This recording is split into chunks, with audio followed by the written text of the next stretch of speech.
ये कहानी शुरू होती है सोनू के घर से, जिसकी उम्र तो 32 की थी पर बुद्धि 18 की।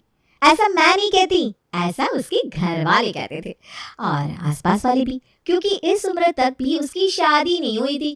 कारण लड़के वाले उसे बच्चा बुद्धि कहकर मना कर दिया करते थे और आज फिर एक लड़के का परिवार उसे देखने आने वाला था। सुन ले कस्तूरी, अपना ये दिमाग ना लड़के वालों के सामने मत चलाना। वो अगर हाँ बोले तो हाँ, ना बोले तो ना। अगर उन्होंने पानी लाने को बोला है तो सिर्फ पानी ही लाना, अपने मन से चाय नाश्ता मत ले आना। पिछली बार भी आपने ये बोला था मम्मी, और लड़के वाले इसलिए नाराज हो गए थे क्योंकि मैं उनके लिए सिर्फ चाय नाश्ता लेकर गई थी। हे भगवान, वो इसलिए नाराज हुए थे क्योंकि उन सब ने एकादशी का व्रत किया हुआ था और तू उन्हें खाने का फोर्स कर रही थी। अरे भगवान जाने किस घड़ी में ये लड़की मुझे पैदा हुई। तभी दरवाजे से पड़ोसन कमला अंदर आती है। सोनू तो अभी तक तैयार नहीं हुई? अरे लड़के वाले पहुंचते ही होंगे। तेरे से पहले भी तेरी 6 बहनें हैं, उनके वक्त तो इतनी दिक्कत नहीं हुई। एक से दूसरा लड़का होते होते ही रिश्ता पक्का हो जाता था, पर एक तू है, 21वां लड़का देखने आने वाला है तुझे। इस बार अगर तेरी शादी नहीं हुई ना तो इस मोहल्ले में किसी भी लड़की के घर कोई रिश्ता नहीं भेजेगा। पता है शकुंतला बहन, अब तो लोग समझने लगे हैं कि इस मोहल्ले की सारी लड़कियां दिमाग की बचकांड है। अब लड़का मुझे पसंद नहीं कर रहा तो मैं क्या करूं आंटी जी, इसमें मेरी क्या गलती? मैं तो उनके आगे इतनी वैरायटी का खाना भी परोसती हूँ। इतना किया है ना तो एक और दया करते बेटा, तू बस जाकर तैयार हो जा। और हाँ, एक बात याद रखना, जब लड़के वाले तुझसे कुछ भी मांगे तो 2-4 बढ़ा कर देना। जैसे उन्होंने 1 रोटी मांगी तो नहीं अंकल, एक और रोटी लेनी पड़ेगी, ऐसे कहकर जिद करना। ठीक है आंटी जी। अरे लड़कियां, बाकी सारा काम छोड़ो और जाकर सोनू को तैयार करो। लड़के वाले सोनू को देखने आ रहे थे या म्यूनिसिपालिटी वाले मोहल्ले को, ये समझ में नहीं आ रहा था, क्योंकि जिस हिसाब से पूरा मोहल्ला साफ सुथरा होकर सजा था, मोहल्ले वाले लड़के वालों की खातिर करने आगे खड़े थे। उसे देखकर तो कुछ और ही लग रहा था। सोसाइटी के गेट पर जैसे ही शर्मा परिवार पहुंचता है, 8 से 10 लोग उन्हें लेने पहुंच जाते हैं। बाहर से मोहल्ला सजा हुआ ऐसे लग रहा है मानो मंत्री का स्वागत करने आए लड़की वाले। हाँ तो हमारा मयंक किसी मंत्री से कम है क्या?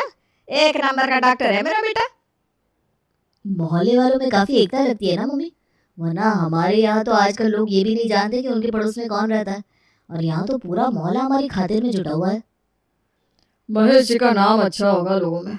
मयंक का परिवार सोनू को देखने उसके घर पहुंचता है। खातिर तो आपने बहुत की हमारी, आप जरा सोनू के बारे में भी कुछ बताइए। अरे बहन जी, सोनू की तो जितनी तारीफ की जाए उतनी कम है। फिर उसकी उम्र 30 की कैसे हो गई बहन जी? 30 कहाँ भाभी जी, वो तो गलती से इसके पापा ने 30 लिखवा दिया था।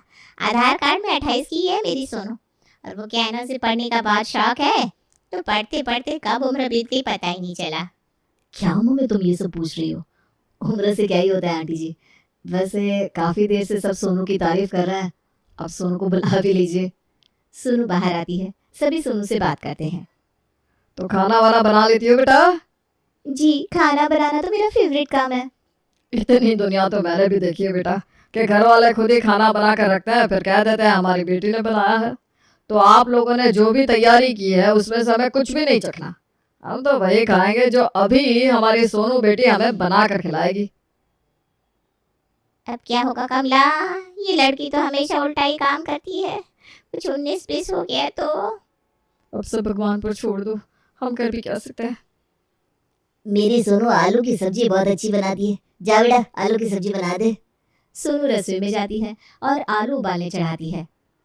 पर सिर्फ आलू की सब्जी दूंगी तो लड़की वाले कहीं नाराज ना हो जाए। आज मेरा रिश्ता पक्का नहीं हुआ तो मोहल्ले की सारी लड़कियों के लिए मुसीबत की बात हो जाएगी। एक काम करती हूँ, आलू और गोभी की सब्जी बना देती हूँ। और सोनू लड़के वालों को खिलाती है आलू गोभी की सब्जी, जिसे खाते ही कैलाश तो नाचने लगते हैं। वाह वाह वाह, क्या सब्जी बनाई है बहू तुमने, वाह वाह वाह। बहू, अरे भाई रिश्ता पक्का हो गया जी, पक्का पक्का। अरे वाह। और पूरा मोहल्ला मिलकर सोनू की विदाई करवाता है। फिर उसके बाद लड़का और लड़की साथ में खाने बैठते हैं। अरे भाभी, आप तो कुछ खा ही नहीं रही हो। हाँ बहू, सुबह से भूखी हो, अब तो कुछ खा लो। चाउमीन मंचूरियन मंगवा दूं क्या? आलू गोभी होगी क्या? मैं समझ गई, आलू गोभी खाकर ही पापा ने हाँ कहा था ना, इसलिए भाभी को वही सब्जी खानी है। अभी मंगवा देते हैं भाभी। सभी को सोनू की ये ख्वाहिश अजीब नहीं लगती, आखिर एक सब्जी तो मांगी थी उसने। पर ये सब्जी अब क्या क्या करने वाली थी, ये शर्मा फैमिली ने शायद ही सोचा होगा। सभी रस्में पूरी हो जाती है और सोनू अपने ससुराल आ जाती है अगली सुबह। मेरी ट्रेन तो 2 बजे की है, मैं तो बहू के हाथ का खाना खा कर ही जाऊंगी। बहू तुम मुझे गोभी के पराठे खिला दे बस, फिर मुझे कुछ नहीं चाहिए। अभी खिलाती हूँ बुआ जी। सोनू रसोई में जाती है और खुशी खुशी पराठे की तैयारी करने लगती है। तभी रसोई में उसकी सास कस्तूरी आती है और धीरे से कहती है, पराठा बहुत देख सोच कर बनाना बहू, तेरी बुआ सास ना बड़ी उल्टी खोपड़ी की है। जरा अभी 19-20 हुआ तो सारे रिश्तेदारों को तेरी बुराई करती फिरेगी। मैं नहीं चाहती कि मेरी बहू के बारे में कोई भी उल्टा पुल्टा बोले। आप जरा भी टेंशन ना लीजिए मम्मी जी, ऐसे पराठे बनाऊंगी कि बुआ जी उंगलियां चाटती रह जाएंगी। अपनी बहू को ये जिम्मेदारी सौंपने के बाद कस्तूरी फ्री हो जाती है। पराठे अच्छे बनने चाहिए, पर सिर्फ गोभी के साथ मेरा अलग काम नहीं करेगा। गोभी के साथ आलू भी मिला देती हूँ और आलू गोभी के पराठे बनाती हूँ, तब बुआ जी अपनी उंगलियां चाटती रह जाएंगी। ठीक उसी तरह जिस तरह पापा जी मेरे बनाए आलू गोभी की सब्जी खाकर उंगलियां चाटते रह गए थे। और गोभी की जगह सोनू आलू गोभी के पराठे बनाकर बाहर टेबल पर लेकर आती है। वाह वाह वाह बहू, क्या खिला दिया है तुमने। तुम ये अपने हाथों के बने पराठे की रेसिपी लेकर मुझे दे दो, अब तो मैं अपनी बहू से ऐसे ही पराठे बनवाऊंगी। और सोनू सोनू कहते उसकी बुआ सास अपने भाई के घर से विदा हो जाती है। वाह भाभी, मान गए आपके खाने को। वो बुआ जी जो कभी किसी से खुश नहीं होती, आज तो आपकी तारीफ करके गई है। सोनू की शादी को 5 साल हो गए थे। अब सोनू का एक बेटा भी था। परिवार में यूं तो सब कुछ अच्छा था, पर आज खाने में क्या बना दूं पापा जी? अब क्या बोलो बहू, मैं कुछ भी बोलूं तो बनाती तो वही है जो तुझे बनाना है। नहीं नहीं पापा जी, ऐसा नहीं होगा, आप बोलिए तो, आप जो कहेंगे वही बनेगा आज। तो फिर ठीक है, मेरे लिए आलू के पकौड़े बना दो। बहू, आलू मतलब सिर्फ आलू के?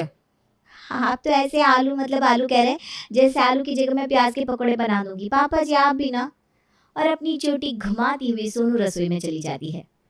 क्या लगता है कस्तूरी, बहू आलू के पकौड़े बनाएगी? पिछले 5 साल से रह रहे हैं आप सोनू के साथ, फिर भी आपको डाउट है? पर पकोड़े अभी तक पापा ने ट्राई नहीं किए ना मम्मी। और आज तो सोनू क्या कर रही है, पापा जो बोलेंगे बिल्कुल वही बना कर लाएगी। इतने साल देखा है, आज और सही। और सुंदर से पकोड़े बनाकर धनिया की चटनी के साथ सोनू सभी को परोसती है। पकोड़े देखती ही दिव्यांश पकोड़ों को मुंह में डाल देता है। दादी, इसमें तो मम्मा ने फिर से गोभी मिला दी। Let me try. अरे भाभी, पापा ने आपको आलू के पकोड़े बनाने को बोला था, पर ये तो आलू गोभी के पकोड़े हैं। आप आलू को कभी अकेला क्यों नहीं छोड़ती भाभी? मेरा मानना है दीदी, जीवन में कभी भी किसी को अकेला नहीं छोड़ना चाहिए। अगर आलू को गोभी का साथ मिल ही जा रहा है तो हमारा क्या ही जा रहा है? स्वाद जा रहा है हमारा सोनू। पिछले 5 सालों से आलू के साथ गोभी खा रहे हैं हम, स्वाद का तो छोड़ ही दो। और रोते रोते पूरा शर्मा परिवार उसी आलू गोभी के पकोड़ों को खाता है। दोपहर के वक्त नैना अपने पापा के कमरे में जाती है और उनसे कहती है, आज तक जब भी हम भाभी से आलू का कुछ भी बनाने को बोलते हैं, वो उसमें गोभी मिला देती है।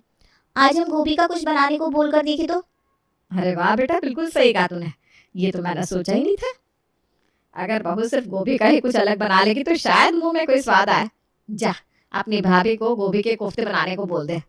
गोभी के कोफ्ते मिल जाए तो आज तो दिन बन जाएगा कस्तूरी जी।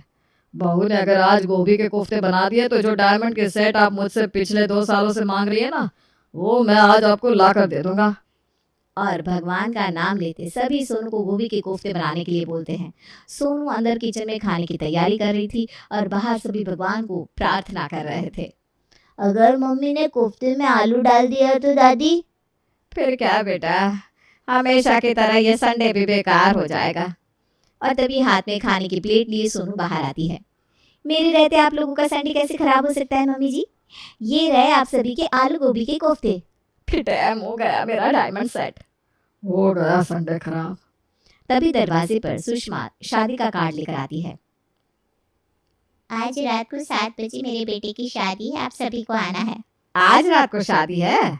कल तक तो कोई बात नहीं थी। अरे क्या कहूँ कस्तूरी, मेरा बेटा ने एक लड़की को भगा कर लिया आया। अब मानना तो था ही, इसलिए सभी के सामने आज रात को ही रिसेप्शन दे रहे हैं। हम जरूर आएंगे आंटी जी, बिल्कुल आएंगे। आप तो हमारे जीवन में भगवान बनकर आई हैं। आप नहीं, आपका बेटा हर लड़की को इसी तरह भाग कर शादी कर लेनी चाहिए, क्यों नैना? शर्मा परिवार की खुशी का ठिकाना नहीं था। आखिरकार आज उन्हें सोनू के हाथों के आलू गोभी से छुट्टी जो मिलने वाली थी। रात को सभी सुषमा के बेटे की रिसेप्शन पार्टी में पहुंचते हैं। सभी अलग अलग काउंटर पकड़ लो भाई, जितना हो सके खाओ। 15 मिनट बाद हम सब यहीं मिलेंगे, फिर कहाँ शिफ्ट होना है देखेंगे। अटैक! पूरा शर्मा परिवार कैटरिंग के खाने का मजा ले रहा था, पर सोनू का दिमाग तो कहीं और ही चल रहा था। वो हर काउंटर पर बस यही पूछ रही थी, सिर्फ आलू? ये क्या बात हुई? आलू गोभी नाम की भी सब्जी होती है, किसी काउंटर पर है क्या? वही तो बेटा, नहीं आलू गोभी कहीं भी नहीं है। ये कोई खातिरदारी हुई भला? एक तो इन लोगों ने मेरे बेटे को घर से भगा लिया और ऐसी खातिरदारी कर रहे हैं लड़की वालों की। क्या बात होगी अंकल जी, आप तो जरा गुस्से में लग रहे हैं। और आपकी बेटी को किसने फंसा लिया? ये आलू की सब्जी वाली ने? अरे ना ना बेटा, इसकी चमड़ी ना उधेड़ देता। मेरी बेटी को उसी ने भगाया है जिसके रिसेप्शन में तुम आई हो। कल रात को ही प्रेम ने मेरे बेटे को मेरे घर से भगा लिया था और अपनी इज्जत बचाने के लिए लड़के वालों ने ये रिसेप्शन पार्टी दी है। मैं तो इस शादी के बिल्कुल खिलाफ था, पर मेरी मिसेस ने जिद की तो आना पड़ा। पर देखो, खातिरदारी तो कम से कम ढंग से करनी चाहिए थी लड़के वालों को। आलू गोभी की सब्जी तक नहीं है शादी में। मेरा दिमाग खराब हुआ ना तो मैं शादी में गोलियां चलवा दूंगा और ले जाऊंगा अपनी बेटी को उठाकर। ये कहते कहते गुस्से में मुंगेरी लाल खाने की प्लेट फेंक देता है। जैसे ही प्लेट जमीन पर गिरती है, उसकी आवाज से सभी का ध्यान मुंगेरी लाल की तरफ हो जाता है। ये क्या बात होगी भाई साहब? खातिरदारी में कोई कमी रह गई क्या? स्टेज से उठो बेटा, चलो हम वापस घर जा रहे हैं। क्या हो गया पापा? कोई बात हो गई क्या? प्रेम, क्या हो रहा है ये सब? कितने मुश्किल से तुम्हारे घर वाले माने थे और पापा क्यों ड्रामा कर रहे हैं? तुम टेंशन ना लो, मैं हूं ना, सब ठीक हो जाएगा। यहाँ लड़की वाले के घर पर तमाशा हो रहा था, तो वहाँ शर्मा परिवार टेंशन में आ चुका था। भैया पास्ता डालिए ना। सॉरी मैम, हमें खाना सर्व करने से मना कर दिया गया है। ये बूढ़े अंकल को भी अभी ड्रामा करना था क्या? खाना भी नहीं खाया है मैंने, अब तो रात को जाकर भाभी के हाथ का बना खाना ही खाना पड़ेगा। सभी भागकर मुंगेरी लाल के पास जाते हैं और उसे शांत करने की कोशिश करते हैं। अब क्या कमी रह गई अंकल जी, आप बताइए। आप बैठिए, मैं सब कुछ संभालता हूँ। तुम कौन हो? कहीं के राजा हो क्या? मुंगेरी लाल किसी की नहीं सुनता। वो तो बेटी के ससुराल की बात थी तो मैं चुप रहा, पर यहाँ पर ऐसी खातिर हुई है मेरी कि अब यहाँ एक पल भी नहीं रहने वाला मैं। चलो सोनिया। मुंगेरी लाल जैसे ही सोनिया का हाथ पकड़ता है, सुषमा अपनी छाती पीटकर जोर जोर से रोने लगती है। भगवान, ये सब क्या हो गया? पूरी इज्जत मिट्टी में मिला दी प्रेम तूने। अरे अड़ोस पड़ोस वाले क्या सोचेंगे कि बहू आज सुबह आई और आज रात को ही विदा हो गई। तो आप सबसे कह दीजिएगा ना आंटी जी कि बहू पग फेरे के लिए गई है। खाना क्यों बंद करवा दिया आपने? ऐसे तो पूरे मोहल्ले को पता चल जाएगा कि कोई बात हो गई है। ये क्या बोल रही हो तुम नैना? नहीं नहीं बेटा, नैना के बात पे दम तो है। अगर मुंह दिखाए के वक्त सभी आएंगे और बहू नहीं मिली तो क्या कहेंगे हम? मुंह दिखाई भी नहीं हुई मेरी बहू की और वो चली गई। कस्तूरी की बात सुनकर सुषमा और जोर जोर से रोने लगती है। शर्मा परिवार का आज का खाने का प्लान तो चौपट होने वाला था कि सोनू कहती है, आंटी जी आप अपने आप को संभालिए और प्रेम तुम अंकल को शांत करो, बस 10 मिनट दो, मैं सब कुछ ठीक कर दूंगी। सोनू कुक को लेकर किचन में जाती है और गोभी काटना शुरू करती है। अब इससे क्या होगा? अरे अब इस गोभी को उबालिए, फिर आलू की सब्जी में हमें गोभी डालकर तड़का लगाना होगा। और आलू गोभी की सब्जी नान के साथ लेकर सोनू मुंगेरी लाल के पास जाती है। आपको ये शादी तोड़नी है तो तोड़ दीजिएगा अंकल जी, पर पहले ये सब्जी जरा चख लीजिए ना। और जैसे ही मुंगेरी लाल आलू गोभी की सब्जी खाता है, उसका गुस्सा छू मंतर हो जाता है। अरे हाँ, आलू गोभी की सब्जी तो पापा की फेवरेट है। पापा को कितना भी गुस्सा क्यों ना है, आलू गोभी की सब्जी खाकर वो गुस्सा उतर जाता है। थैंक यू भाभी, आज आप ना होती तो शायद मेरी ये शादी टूट जाती। इतनी पसंद आ गई बहू के आलू गोभी तो इसे अपने ही घर रख लो बेटा। अब अगर सब कुछ ठीक हो गया है तो खाना शुरू करें। ये कहकर जैसे ही मयंक अपने आजू बाजू देखता है तो सारे मेहमान जा चुके थे। ये देखते ही मयंक का चेहरा मुरझा जाता है। नहीं नहीं बेटा, आज तुम्हारी बीवी के कारण ही तो मेरी इज्जत जाते जाते बची है। खाना तो तुम्हें मैं खिलाकर भेजूंगी। अरे वेटर खाना लगाओ। और पूरा शर्मा परिवार हंसी खुशी खाना खाकर अपने घर आता है। अगली सुबह, बहू आज आलू की सब्जी बना देना। आलू गोभी ना मम्मी जी। देखिए अब आप मुंह मत बनाइएगा, आपने देख लिया ना कितना फायदा है मेरे आलू गोभी की सब्जी का। कल के हादसे के बाद तो दोनों का कॉन्फिडेंस अब और बढ़ गया है। अब तो तीनों वक्त आलू गोभी ही खानी पड़ेगी।